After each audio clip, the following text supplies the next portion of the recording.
ako na-learn about ano nga subject sa whole semester is all about sa policing. When you say ang first is policing, sir.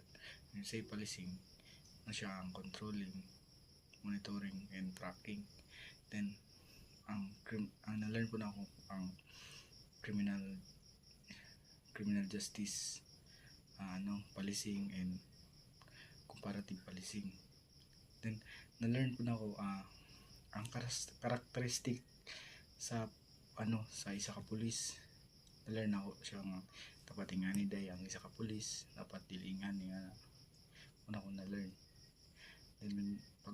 Then naman sa learn na sa about sa globalization, tapos mga anti-terrorism, human trafficking o kidnapping and altering. Na-learn sa na siya kung mga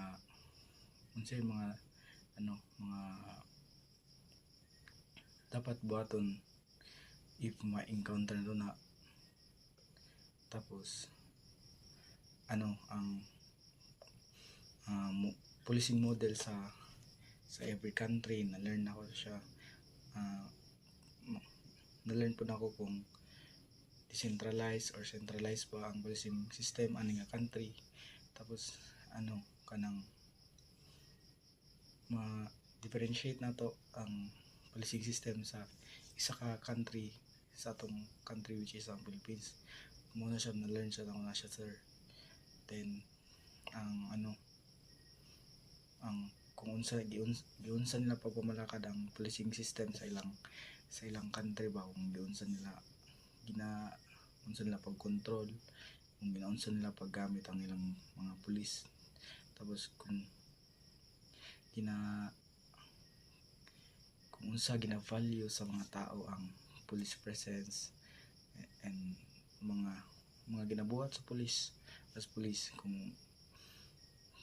Tapos na-learn po na ko, sir, is ang about sa mga notices, for example ang red notice, black notice, and etc.